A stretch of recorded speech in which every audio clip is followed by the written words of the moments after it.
าสิคอมเมนต์มาว่าเอ้า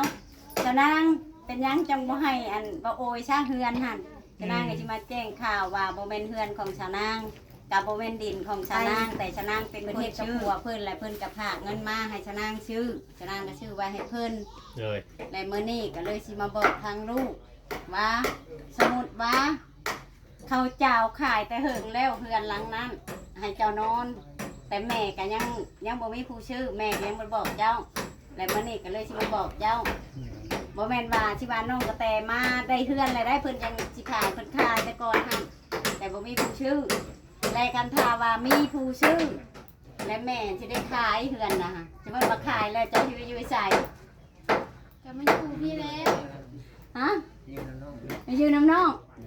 คือพอขายแต่เฮิงนั่นแหละแต่พอว่าเพิ่นเจ้าขายแต่เฮิงแล้วนี่กับโบเชื่อแล้วให้ถามน้องกระแตเองจากปากน้องกระแตให้น้องกระแตเล่าว่าแต่มือคอยซื้อมันเป็นเงินค่อยหรือเป็นเงินน้องสาวก็คือว่าลูกคนฮู้แต่จริงแล้วข้อยก็บ่ยังให้ขายแต่เป็นหยังข้อยจะบ่ยังให้ขายบ่ให้ขายเพราะว่ามันยากข้อยบ่มีบนผูกงัวยามพนตกต้นแขนข้อยบ่ยังให้ขายเลย นี่แต่พ่อเจ้าแล้วก็แม่แล้วก็มีน้องกระแตอยู่นำกันหั่นตีแบบเว้ามันยังไม่หยังก็ฮู้ในนี่เลยนี่มีแต่เจ้าผู้เดียวบ่ฮู้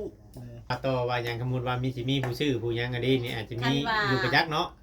คันว่าต่อลงคันว่ามีผู้ชื่อก็สิประมาณอยู่ 6,000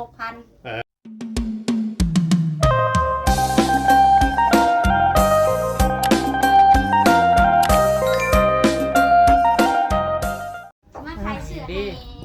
เปิดภาพขึ้นมาเจอกันสองพี่น้องสบายดีเด้ออีละทางน้องโอยน้ำเนาะโดยสบายดี กันเลยเนาะ เมื่อนี้เรา แต่ ก็ บ่มียุทธบ่มีผัก อ้า น้ำอ้อยกับคนกำลังกินเนาะ วัยกำลังเจริญเติบโต ซื้อเสือเอาเสือ น่ะอ้ายอยากได้น้ำจักน่ะอ้ายอยากได้อยู่แล้วเนาะ ว้ายเสือบัดคืออ้ายเธอเฮ้ย เออ ใหญ่เนาะ ให้อ้าย พอดีพ ซะ อดีชำอ้ายแล้วหาเชื่อมันใหญ่เนาะ ให้อ้ายอยู่ซะลงเตะใหญ่ก็ ขายต่อป่ะ นะถ้าโตบ่แล้วว่า เป็นชื่อเสื้อคู่มาใส่กับครัวมื้อนี้ เสือคู่อีกอ่ะ เด้เชื่อคู่เด้จ้ะ เสือขู่เพิ่นมันยังมีแนวห่วงน้ำมูกนี่ได้ น่าส่งเมม ยืดหาอีกอ่ะเพื่อมาอีก แจ็คกินของนั่นเลย ป้าคือสมาโตใหญ่แท้นี่ค่ะ กันลง ใส่ยังอันนี้น่ะ บ่แล้วคิดนะแต่ว่าพอ ตั้งแต่ ใหญ่แฮง อย่างบ่บอก XL ป้าโท เจอใหญ่ โอ้ยมันกระโตผัวเจ้าใหญ่อยู่ใส่ไร่อยู่ดอกจำ นุ่งนอนด้วยนะ แต่เอาเชื่อนี่บ่คือว่าออกไปถึงแท้ เอาเสือน้องเพิ่นไปเรียกเลยเพิ่นพาไปนำกัน อ๋อไปน้องเพิ่นก็เลยถ่าเพื่อรถเพิ่นมามียังนุ่มบ่ อีหยังคือยิ้มผู้เดียวอะ ให้น้องเตะน้องดุมบ่ ให้ขึ้นมานำกันนี่เราเป็นยัง ขึ้นมาหน่อยจ้ะ แม่มาพังข่าวดีจากแม่นางนี่ มีนางกินมีของมาเซอร์ไพรส์ มีข่าวดีมาแจ้งได้แม่นาง นี่เฮ้ย สบายดีไอ้นั่น มาทางนี้บ่สิมาทางนั้นก็นุ่มนี่ก็นุ่มเนาะตัวเบิ่งกล้องมาทางนี้ ยังนะสบายดี ได้ยินแต่เสียงเปล่าบ่เห็นคนเนาะพี่น้อง อันนี้คือกันเลยยังบ่ได้คลิปนี่ค่ะ ว่าสบายดีเจ้า พี่ สบายดีเห็นแต่หน้าเนาะพี่น้องเลย เอามีแต่นุ่มโอยกับนุ่มแต่นั่นอยู่ทางนั้น น้ำโอยน้ำแตงฮาโก พี่ นุ่มบอยแล้วคุยโทรศัพท์อยู่นะแซน เราเกี่ยวแล้วซะ ทางสองพี่น้องเจ้าก็ได้เนาะยับเข้าหากันอีกก็ได้ละซิดๆกันเนี่ยฮะ จะ ใก ได้ ล้ มาบอกลูกเนาะวันนี้ก็ได้ชนะก็ได้ ตั้งกันเด้อ มาแจงมาแจงบอกก่อนเท่าดีแห้งได้ เอาพี่บอกมีนางมีของมาเซอร์ไพรส์น้องแต่ครับมาอุ้ย บอกสิมาถามลูกว่าเพราะว่า FC เพิ่นก็หลายคนเนาะเพิ่นคอมเมนต์มาว่าชนะเจ้าคือบ่ให้อัน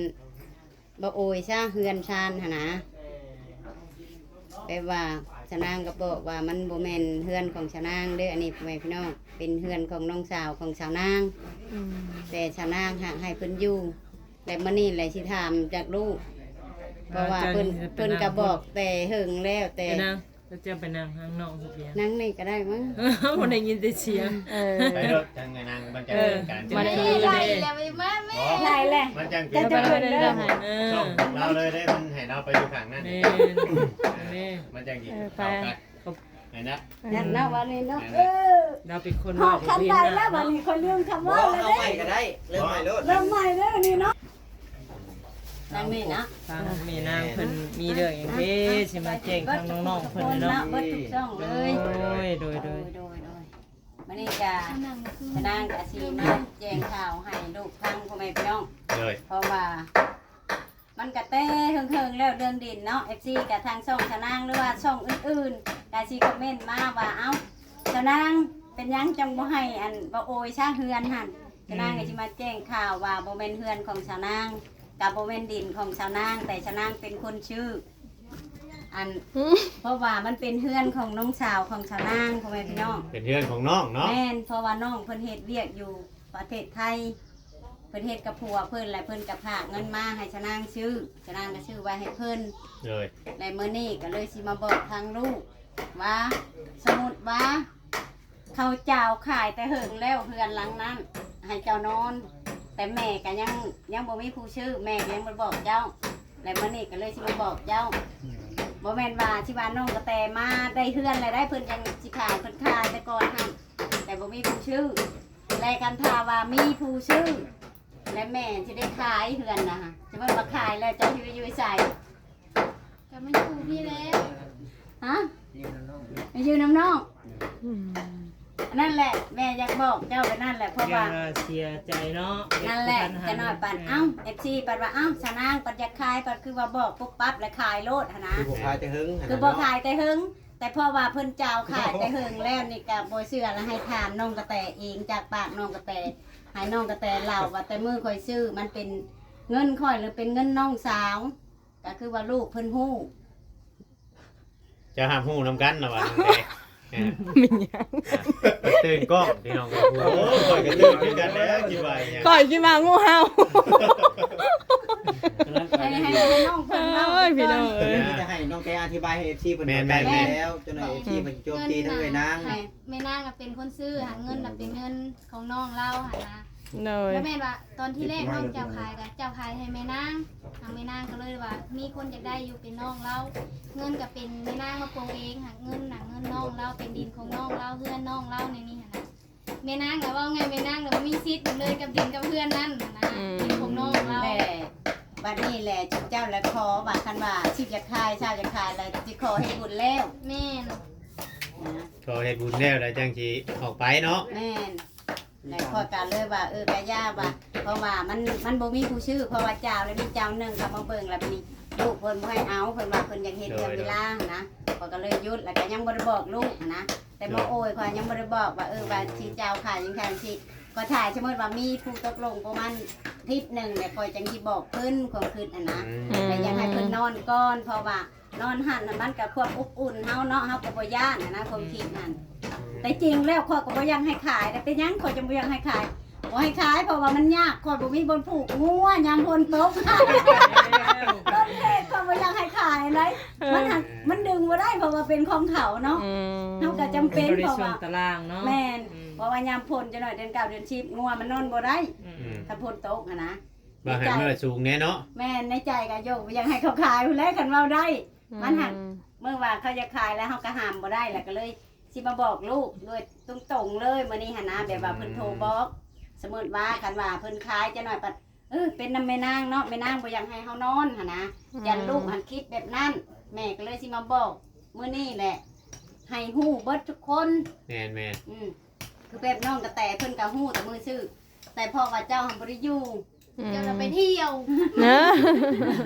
นี่แต่พ่อเจ้าแล้วก็แม่แล้วก็มีน้องกระแตอยู่นํกันหั่นตีแบบเว้ามันยังไม่หยังก็ฮู้ในนี่แหละนี่มีแต่เจ้าผู้เดียวบ่ฮู้อันนั้นแหละย่านเจ้าคิดไปแม่นางปัดคือว่าเฮานอนอยู่ดีๆไปเจ้าขายอีกแล้วเฮานอนหั่นนะ มีสิทธิ์เอาอีก จะน้อยปัด FC อีกก็สิเว้าอีกเนาะอ้าวว่าชะนางปัดเฮ็ดได้จังไปขายเฮือนบ่คือบ่ให้เขาอยู่ปัดว่าอันบ่แม่นของชะนาง นั่นแหละก็ยังอยากเงินอธิบายให้เพิ่นเข้าใจนะบางคนก็ว่า ถ้างั้นเจ้านางน่ะใจดีอยู่คอน้ำเล่าเลยว่ามั่งมาปลุกกระต๊อบให้อันบ่โออยู่ดินของน้องแต้ว่ะ นี่เด้อ แม่ คันของข่อยเด้อข่อยสิบอกว่าตรงๆเลยแต่กี้เนาะน้องกระแตยังบ่ได้มาเนาะ เด้อ น้องกระแตเมื่ออยู่น้ำผัวคันว่าเป็นดินข่อยเองเป็นเฮือนข่อยเองข่อยให้มาเฮ็ดให้ยายแก้วแล้ว เพราะว่าข่อยสงสารเราอยู่ตูบเด้ซะแต่กี้ค่ะแต่ย้อนมันบ่เป็นของข่อยแล้วมันเฮ็ดหยังบ่ได้ แม่นแม่นแม่น ได้แต่มองว่า เลยไปแนมเบิ่งเฮ็ดหยังบ่ได้ เออ คันถ้าว่ามีผู้ชื่อ แต่ตอนนี้ยังบ่มีผู้ชื่อก็ให้ลูกนอนคือเก่า อืม ปกติก็คือว่า เว้าจนกลัวสิมีผู้ซื้อไป แม่น อ่า ถ้าแม่นว่าปุ๊บมื้อใดก็เอามาจ่ายเงิน เขามาจ่ายเงินมือได้แม่นได้ออกมือนั้น แม่เจ้าก็บอกนี่เลยออกได้มันไม่กูบ่ให้มึงอยู่เลยได้บ่เนี่ย บัดทีนี้อันบ่เวียงจะขอถามอีกหนิดนึงร่วมกันตกแตกได้บ่กับน้องราคาน่ะเราประกาศขายแท้น่ะ ก็เพิ่นบอกฮะ แม่ 7,000 บาทเพิ่นเว้า 7,000 บาท แม่น เอ แต่ข่อยก็ว่ะก็โอเคว่ะข่อยก็เจ้าไปข่อยก็ยังบ่ได้คุยกันเลย หากแต่ว่าคำว่าต่อว่าหยังสมมุติว่ามีสิมีผู้ซื้อผู้หยังอันนี้นี่อาจจะมี คันว่า อยู่ประจักษ์เนาะ คันว่าต่อลงคันว่ามีผู้ชื่อก็สิประมาณอยู่ 6,000 เออ ข่อยสิอันนั้นให้เลยนะความคิดของข่อยแบบยัง ต่อ บ่ รอ รู้ งให้ เนาะ เลยนะ เจ้าก็สิลุดก็สิบ่เกินหั่นเนาะ แม่ ความคิดน่ะนะ โดย อืม นั่นแหละจังว่าให้ทาง FC หรือว่า FC ของน้องโอยเนาะเพราะว่าตัวนี้ FC น้องโอยมาแฮงเด้อตัวนี้นะ อืม ว่าบ่ได้เด้เนาะทั้งเทื่อเพิ่นสงสารเพิ่นอยากซื้อให้น้องมันก็มีเฮาก็บ่ฮู้ ถ้าปลูกแบบอยู่แบบส่วนโตวเนาะ แม่น อีหยาน้อง แม่น เพิ่นก็เป็นผู้บ่าวพี่น้องเอ้ย ว่าทางน้องเราก็อยากอยู่ส่วนโตวเราว่าแบบว่าบางเทื่อบางทีก็เกรงใจน้องนุ่ง เทปัดแม่นปัดน้องนงอยู่กับแม่นอยู่ดอกแบบเฮาปัดอยากอยู่ผู้เดียวเนาะ แม่น เฮ็ดอยู่เฮ็ดกินแต่บัดบนอยู่บนนอนแล้วนอนผู้เดียวหั่นนะ โดย อืมแม่นแม่นแม่น ก็บ่แน่บางทีก็คันว่าแนวใดก็คือบอกนั่นแหละบ่มีผู้ชื่อก็คือว่าให้ลูกนอนต่อไป ยังอยู่โตได้เนาะ แม่นถ้าว่ามีผู้ชื่อมื้อใดปึ๊บมื้อใดก็แม่นว่าลูกเอ้ยมื้อนี้ละคนเครื่องไปเด้อเขาชื่อเลยเด้อก็คือไปซี่แหละเนาะเฮาก็แจ้งล่วงหน้าแล้วก่อนหน้านี้ก็ยังบ่เคยบอกลูกจักเทื่อดอก เป็นได้น้องโอยความรู้สึกหลังจากแม่มาเล่าให้ฟังแบบนี้แล้ว เป็นได้ก็บ่ได้เป็นยัง สิชิวบ่ ยังบ่ค่อยเครียดให้แม่นั่งเลย อ่ะ บ่ได้เครียดบ่ได้ บ่ได้ให้เครียดให้หยังให้การเด้อให้เข้าใจกันเด้อให้เข้าใจทั้งไอ้นางนี่เพราะว่าเรากับมันเป็นดินของน้องเรา เลย เป็นเพื่อนของน้องเรามันบ่แม่นเพื่อนเรานะอ่า บ่เครียดให้เพิ่นได้เถื่อนะ อ่า บ่แม่นขับไล่ใส่หนีเด้อเนาะ บ่แม่นอยากเป็นลูกเคยว่าเอ้ยอย่าเขินติสิมาจับอันนี้นะโอ้ยบ่ได้ เดี๋ยวบ่เป็นได้คืนนี้ก็ไปฉลาดแมงขนุนให้ไม่เท่าอยู่ ว้าย ความลับคนละคืน ไปฉลาดแมงขนุนให้ไม่เท่าหนังทาไม่เท่าไปเอาแต่การแมงจีไปบ่ไปเอาแมงขนุนโอ้บ่ได้ขาด เดี๋ยวพอเพิ่นจะว่าว่าไปก้านมิ่งขนมนี่ผู้สาวไปนำ เออ เจ้ามวยแล้ว เนาะ เออ ว่าอยู่ เพิ่นนี่ก็เสน่ห์บ่ใช่ย่อยได้เพิ่นนี่ก็เนาะ ถึงได้เท่าเองดีแล้วอ่ะ ยันยิ้มบ่ตีเด้อ ไม่เท่ากับใครหรอกไม่เท่ากับพอดีอันนี้เนาะได้ผัวนี่เลยนะบ่มีผู้ชายเนาะทางเรือนก็เฮ็ดเวียกเฮ็ดงานนู่นนี่นั่นก็พอได้มีผู้ชายส่วนสู้เนาะเวลาเฮ็ดเวียกเฮ็ดงานก็ ปีนี้บ่เฮ็ดหน้าบ่แม่ จ้ายังบ่ฮู้นี่แหละก็คือว่ามาเว้าให้ FC เข้าใจเบิดทุกคู่ทุกคนเนาะเบิดทุกๆช่องเลย โดย ว่าจะน้อยปานอ้าวว่าสิมาดราม่าชาวนางว่าอ้าวชาวนางจังซั่นจังซี่ต้องให้คิดแบบเข้าใจนำชาวนางในเด้อพ่อแม่พี่น้องเบิดทุกคนเนาะก็คือว่าน้องกระแตกับชาวนางฮู้จักในระยะ2คนแล้วก็กับพ่อเพิ่นแต่ผู้นี้แหละบ่ฮู้ว่า มันเป็นอะไรมันเป็นดินไผ่นะแต่ความสัญญากันว่ามันเป็นอะไรก็คือว่าจะเพิ่นเว้ากันว่าขอเฮ็ดบุญแล้วแล้วจังสิออกไปจากนั้น โดย เพราะว่าบ้านนี้แหละกับข้าวน้องกระแตทั้งพ่อเพิ่นก็ได้ออกอันนี้แต่มาโอยเพิ่นมาเพิ่นบ่ฮู้เนาะเพิ่นก็นอนคือเก่าเอาก็บ่เคยว่าหยังให้ถามลูกเลยบ่เคยเว้าว่าอย่านอนจังซั่นจังซี่เฮ้อ โดย ยังบ่เคยบอกหักเท่าแต่ว่าเฮาเจ้าขายเฮาเจ้าแท้ โดย แต่ยังบ่มีผู้ชื่อ โดย เพราะว่าเขาสั่งให้ขายกันถ้าว่ามันมีผู้ชื่อแล้วเฮาจังสิบอกควบคืนนะ โดย แบบอันนี้มันบ่มีผู้ชื่อเฮาก็กะยามันว่ากะยาป้าให้เพิ่นนอนอยู่หั่นแล้วว่าคันถ้ามีผู้ชื่อผู้ใดจังสิบอกเพิ่นผมคือผมโคตรกัน ยกตัวอย่างแบบว่าถ้าว่านางประกาศขายที่แหละมีผู้หลักผู้ใหญ่อยากซื้อให้บ่าวโอยมาปลูกกระท่อมอยู่ บ้านน้องแต่ก็ได้เนาะ ก็แล้วแต่เนาะ เพราะว่าเพิ่นอยากขายอยู่แล้ว เฮาก็คือว่าแหละข่อยหันจักหามแต่มันหามบ่ได้เนาะ ในทางผู้รักผู้ใหญ่เจ้าได้จะน้องแต่เพิ่นอนุญาตบ่ให้บ่โอนมาอยู่ มา เจ้า อยู่ดินนี่ สมมุติว่ามาปลูก มาอยู่ กระท่อมนี่ อยู่ได้ แบบบ่ได้ขึ้นอยู่นํเจ้าแบบว่าอยู่ซื่อๆนะ อยู่ได้อย่าขึ้นมาอยู่ก็อยู่ได้คะแนนบ่ให้ถืออีหยังกันหายอย่าผิดอย่าเร็วกัน ถูกต้องปรองดองกันเนาะ แม่น บ่ให้กันมันก็คนเนาะมันต้องมีบาดให้บาดหยังแน่นะคนเฮาทั้งเทื่อแนวใดเฮ็ดบ่ถึกก็มันก็ให้ได้บ่ถึกก็สิให้ปล่อยผ่านไปเลยมันเป็นไปบ่ได้ แม่ ผัวกับเมียก็ยังมีบาดพิษกันได้จ้ะเพราะว่าภายได้อันนี้นะ มีแนวพิษเนาะ แม่นถ้าว่าน้องเฮ็ดพิษก็ให้อ้ายบอกถ้าอ้ายเฮ็ดพิษก็ให้น้องบอกหากแต่ว่าต้องเอาความดีใส่กันไว้นำนะ แม่น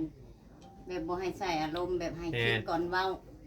แต่ละคนแบบเฮาสิใส่อารมณ์ใส่กันมันก็เนาะมันเป็นกันแบบเจ้าก็ยังให้พ่อก็ยังให้แม่นล่ะว่ามันก็ปะทะกันแม่นล่ะว่า โดย เฮาต้องแบบใจเย็นๆเฮาจังมาคุยกันแบบเว้ากันดีๆก็ชำนาญและชะนางก็ได้พ่อแม่พี่น้องเนาะจะมาบอกลูกเพิ่นไว้สิแหละ โดย แล้วแต่คันว่ามีผู้ใหญ่เพิ่นนั่นก็บอกทางชะนางก็สิได้โทรหาน้องอีกทีนึงเพราะว่าเฮาสิตัดสินใจเลยว่าราคาชั้นนี้มันก็บ่ได้แม่นล่ะว่า สมมติว่าเขาอยากได้ 7,000ค่อยไปขาย 6,000ค่อยสิหาเงินไม่ใช่ไปจกให้เขา มันก็เฮาก็คือไปหลายอย่างเฮาต้องโทรหาเพิ่นประชา ต้อง หา ถาม เพิ่น ก่อนเนาะ แม่นว่าฉันนี่ ต้องถาม จะสิขายบ่หรือว่าบางทีเขาว่าเขาบ่ขาย นั่งเทื่อตอนนี้นั่งเทื่อเขาเปลี่ยนใจอยากขายมันกลัวเก่าก็มีเนาะเฮาบ่ได้ถามเขาเด้ แม่น เฮาท่านได้ถามเขาเด้แต่กี้แม่นอยู่เขาเว้า7นั่งเทื่อบัดนี้เขาเว้าขึ้นไปอีกก็มีนะเฮาบ่ได้จักเด้ นั่นแหละเฮาก็บ่ฮู้คือกั มัน นบ่แม่นของเฮาเด้ โดยกันว่ามีแบบผู้ใหญ่มานั่นก็กับทั้งช่องไผกะยาก็มาบอกชะนางก่อนก็ได้เพราะว่าเฮาสิได้โทรหาน้องเพราะ เฮา ว่า จังได้ร่วมกันอีกเทื่อนึง แม่ เนาะ นเพราะว่าน้องเฮามันก็โทรยากเพราะว่าจักอยู่ใช้เพิ่นจังว่าแบบบ่ค่อยมีสัญญาณหั่นนะแบบเรียกเพิ่นน่ะแบบมันกลางคืนก็แบบว่าตี 1ตี 2แบบกลางเว้นนี่แฮงเต็กบริจักโทรศัพท์เลย โดย แบบว่ามันติดต่อยากว่าง่ายๆซะเฮาต้องถามเบิ่งเพิ่นรายละเอียดเฮาก็ได้ ทางก็ง่วงนอนในบ้าน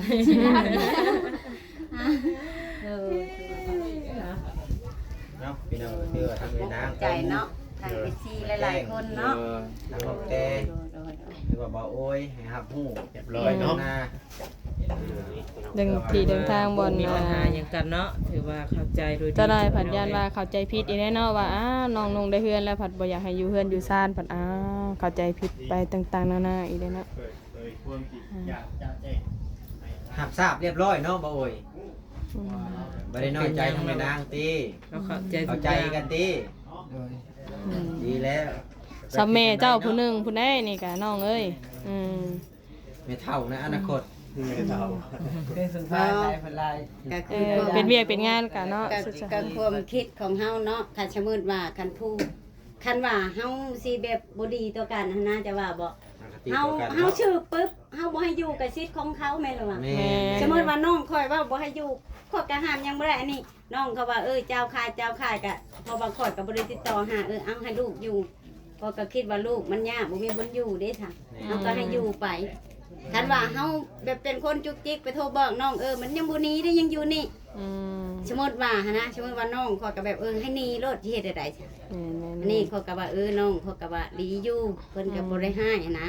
แต่แค่เพิ่นเจ้าขายชื่ออยู่นี่ก็อยู่บ่แม่นได้ปีแล้วเนาะขายแต่ช่วงเดือนหยัง ไก่แล้วบ่ฮอดกันเนาะ ได้ปีหนึ่งแต่ขายช่วงอันเข้าพรรษาได้เฮ็ดบุญบ่ได้เด้ ปีหนึ่งแล้วก็ ช่วงเข้าพรรษา เข้าพรรษาก็ใกล้เลยเนาะเกือบแล้วบ่ฮอดปีก็เกือบแล้วเนาะ 18นี่เนาะ ถือว่าเข้าใจกันเบิด2กรรม2พายเนาะทาง FC ว่า เฮา บ่เครียดให้แม่นางก็ต้องเข้าใจกันเนาะ เคยเครียด แต่ว่าเนี่ยลูกเราบ่เคยเครียดที่ไม่นั่งเครียดให้ลูกตลอดไปลูกไปลิ้นนั่งเลยลูกไปลิ้นนุ่งหวยให้นุ่งหวยเขานอนไว้ ก็เซิร์ฟไว้เนาะว่าบ่ได้ได้เถื่อเป็นไปไว้มาไว้เนาะ เด้อเรามานี่เนาะสบายดีเด้อซะทางเฮากันเลยเนาะโดย จบแล้วพี่น้องเลยว่าแจ้งให้น้ำกัน มาพูนำกันเราสองกันสองพายพี่น้องเอ้ยอ่ะตัดภาพมาทางนี้ก่อนพี่น้องเอ้ยเบิ่งทางโค้งนางคาเรือนเพิ่นก่อนเนาะพี่น้องเนาะทางนี้ก็ถือว่ารวดเร็วเนาะทางเฮือนป้าแก้วเพิ่นนี่ก็ย้ายข่าวแล้วพี่น้องเอ้ยเนาะถือว่าไว้ว่าถือว่าเฮ็ดให้ทันช่วงหน้าฝนเลยพี่เนาะ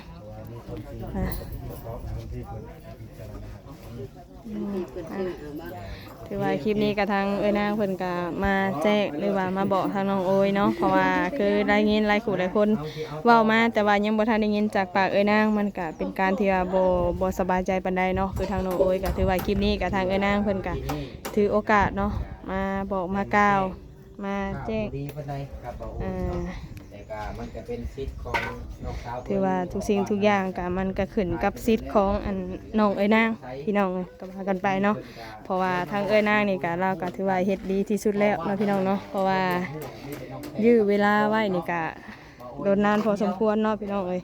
เพราะว่าทางน้องโอยเพิ่นนี่ก็ก่อนหน้านี้ก็บ้านน้องแต่ยังบ่ทันแล้วก็แล้วก็อยู่ในหันเนาะคือปัจจุบันนี้ก็ยังอยู่หันคือเก่าเนาะพี่น้องเนาะมีแต่ว่าจังใดก็สิประมาณนี้เนาะทางนางออกมาชี้แจงเรียบร้อยเนาะเรื่องเฮือนซานบ้านโซถือว่าประมาณนี้พี่น้องเป็นจังใดก็ขอมกขอบใจ FC เบิดทุกท่านเนาะเข้ามาให้กำลังใจติดตามรับชมรับฟังเบิ่งคลิปเบิ่งโฆษณาให้เด้อพี่น้องเด้อเนาะถือว่าคลิปนี้ก็เสียงก็อยากชนบทแน่หน่อยนึงเพราะว่ามันหลายคู่หลายคนเนาะพี่น้องเนาะเพราะว่าลายซ่องอะไรพี่น้องมาทำคลิปถ่ายทำนำกันเนาะพี่น้องเนาะอยู่ในเฮือนอันน้องแต่หรือว่าเฮือนปลาแก้วพี่น้องเลยกาลาเสียงคนเนาะเสียงรถเสียงคนแน่ถือว่าคลิปนี้กับสิประมาณนี้พี่น้องขอขอบใจ FC ทุกท่านเด้อเข้ามาให้กำลังใจสำหรับคลิปนี้ลาไปก่อนพี่น้องสบายดี